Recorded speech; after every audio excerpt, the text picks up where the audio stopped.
Para saudara dan saudari yang Tuhan cintai, selamat pagi dan selamat bertemu lagi dalam renungan harian dari Paroki Santo Fransiskus Assisi Apio, edisi hari Selasa, tanggal 21 Juli 2026, dalam masa biasa yang ke-16.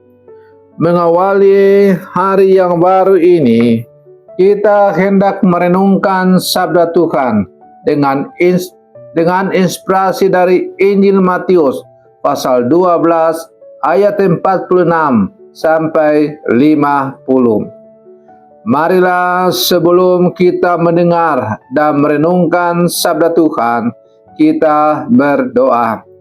Dalam nama Bapa dan Putra dan Roh Kudus. Amin. Allah Bapa yang Maha Kasih, kami bersyukur karena Engkau kembali mengumpulkan kami untuk mendengarkan sabda-Mu. Bukalah telinga dan hati kami, agar kami tidak hanya menjadi pendengar, tetapi juga pelaksana kehendak-Mu, sesuai dengan sabda-Mu kepada kami. Bersabdalah ya Tuhan, kami siap mendengarkan. Terpujilah Engkau Bapa, Putra dan Roh Kudus, kini dan sepanjang segala masa. Amin. Para saudara dan saudari yang Tuhan cintai, sabda Tuhan yang hendak kita dengar dan kita renungkan untuk mengawali hari yang baru ini diambil dari Injil Matius pasal 12 ayat 46 sampai 50. Tuhan bersamamu. Inilah Injil suci menurut Matius. Sekali peristiwa ketika Yesus sedang berbicara dengan orang banyak, ibu dan saudara-saudaranya berdiri di luar dan berusaha menemui Dia. Maka berkatalah seorang kepadanya, "Lihatlah, ibumu dan saudara-saudaramu ada di luar dan berusaha menemui engkau."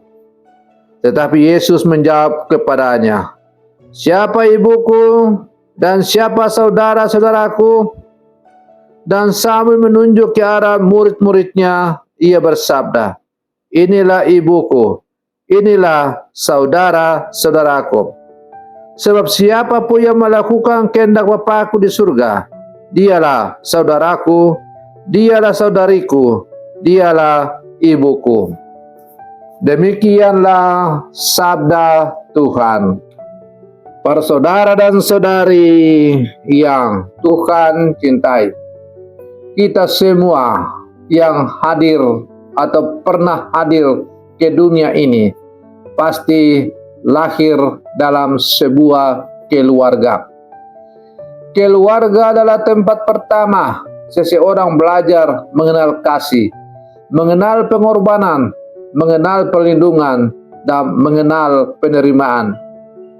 Di dalam keluarga kita diikat oleh hubungan darah, sejarah bersama, dan pengalaman hidup yang panjang. Namun tidak semua keluarga hidup dalam kedamaian.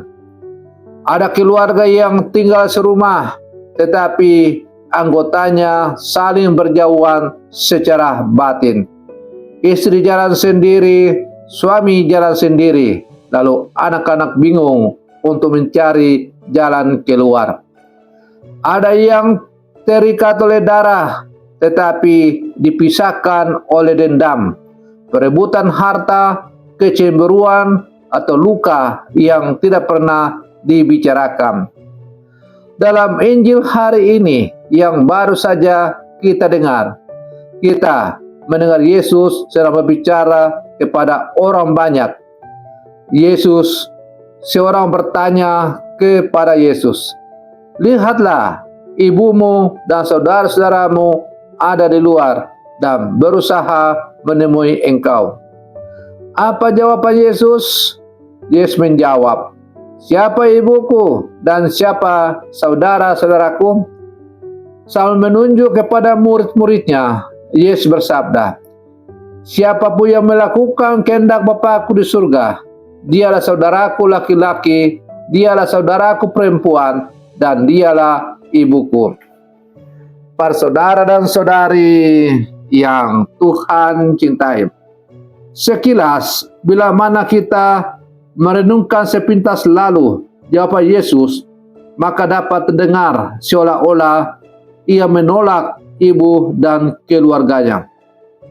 Namun Yesus sama sekali tidak merendahkan Maria. Justru Maria adalah contoh paling sempurna dari orang yang melakukan kehendak Bapa. Ketika menerima kabar gembira dari malaikat Gabriel, Maria berkata, "Sesungguhnya aku ini hamba Tuhan, terjadilah padaku menurut perkataanmu." Maria menjadi ibu Yesus bukan hanya karena melahirkannya secara jasmani, tetapi terlebih karena ia menerima dan melaksanakan kehendak Allah dengan seluruh hidupnya. Karena itu, perkataan Yesus hari ini bukan penolakan terhadap keluarga jasmani. Yesus sedang memperluas makna keluarga. Di dalam kerajaan Allah, hubungan dengan Tuhan tidak hanya ditentukan oleh keturunan, kedekatan fisik, identitas agama, atau status sosial. Keluarga Allah terdiri atas mereka yang mendengarkan dan melakukan kehendak Bapa. Sabda ini membawa penghiburan besar. Ada orang yang mungkin kehilangan keluarga, hidup sendirian, ditolak karena pilihan hidupnya, atau tidak pernah mengalami kehangatan rumah. Namun di dalam Kristus, ia tidak pernah benar-benar sendirian. Gereja dipanggil menjadi keluarga tempat semua orang diterima, dihormati, dan disertai. Tidak boleh ada yang merasa dirinya hanya tamu di rumah Tuhan. Melalui pembaptisan, kita menjadi saudara dan saudari di dalam Kristus. Namun, sabda ini juga menjadi teguran yang sangat menggigit kehidupan kita. Kita mudah menyebut diri sebagai keluarga Allah, tetapi apakah benar kehidupan kita menunjukkan bahwa kita adalah anak-anak Allah itu? Kita mengucapkan Bapa kami, tetapi masih sulit memandang orang lain sebagai saudara. Kita menerima tubuh Kristus yang satu, tetapi tetap memelihara permusuhan. Kita duduk berdampingan dalam gereja, tetapi tidak saling menyapa karena pernah berselisih. Tidak mungkin sungguh menyebut Allah sebagai Bapa bila mana kita masih terus memperlakukan sesama sebagai musuh. Yesus bersabda bahwa seorang anggotanya adalah mereka yang melakukan kehendak Bapa. Ia tidak berkata bahwa mereka adalah orang yang hanya mengetahui kehendak Bapa atau sering berbicara tentang kehendak Bapa. Mengetahui belum pasti atau belum berarti melakukan. Kita sudah tahu bahwa harus mengampuni, tetapi tetap menyimpan dendam. Kita tahu harus jujur, tetapi masih mencari pembenaran untuk berbohong. Kita tahu harus menolong, tetap menunggu orang lain bergerak lebih dahulu. Iman kekatolikan bukan hanya persoalan mengetahui ajaran yang benar. Iman kekatolikan adalah keberanian untuk menjadikan kehendak Allah sebagai dasar dari seluruh keputusan dalam hidup. Melakukan kehendak Bapa tidak selalu mudah. Kadang-kadang kehendak Tuhan menuntut kita meminta maaf ketika ego kita ingin mempertahankan harga diri. Kehendak Tuhan menuntut kita jujur ketika kecurangan menawarkan keuntungan. Kehendak Tuhan mengajak kita tetap mengasihi ketika kebaikan tidak dibalas. Kita sering berdoa, "Jadilah kehendak-Mu." Tetapi diam-diam berharap agar Tuhan mengikuti kehendak kita.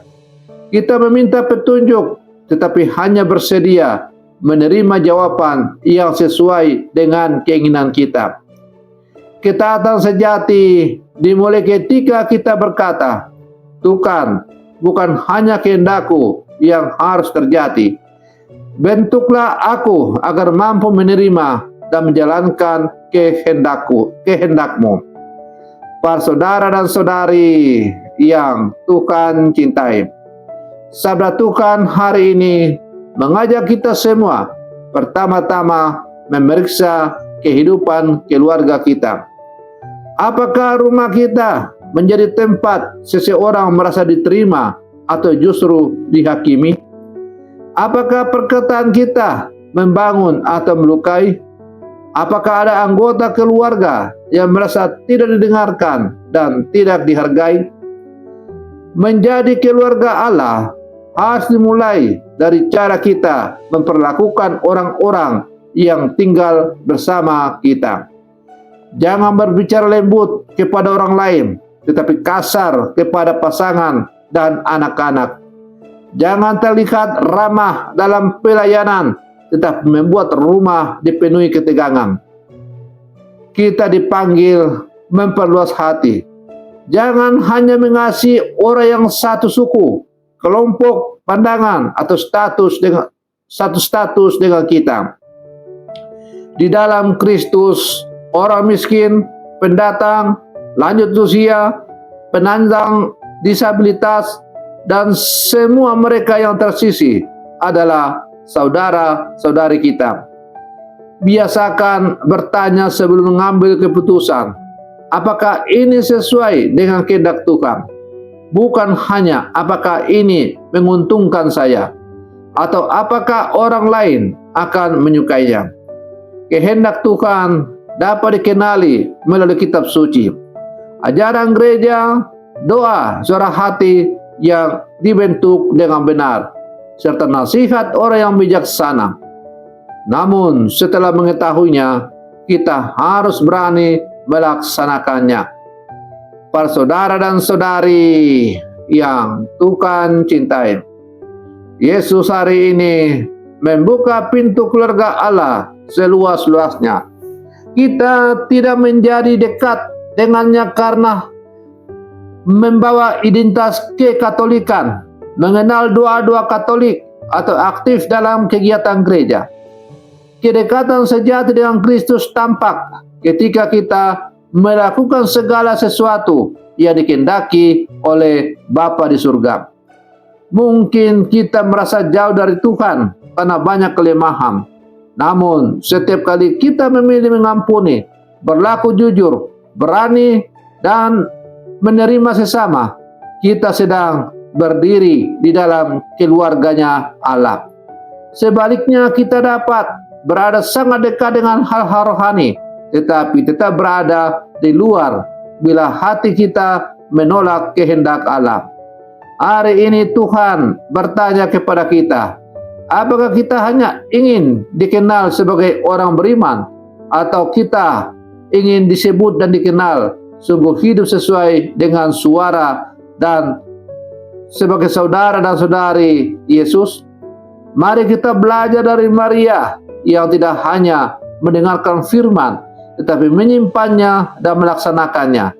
Semoga hidup kita sebagai orang-orang Katolik zaman sekarang pun menjadi jawaban sederhana tetapi teguh dalam iman. Tuhan, jadilah padaku seturut kehendak-Mu. Para saudara dan saudari yang Tuhan cintai, mari kita akhiri renungan pagi kita dengan berdoa. Dalam nama Bapa dan Putra dan Roh Kudus. Amin. Tuhan Yesus, kami bersyukur karena Engkau menerima kami menjadi anggota keluarga Allah.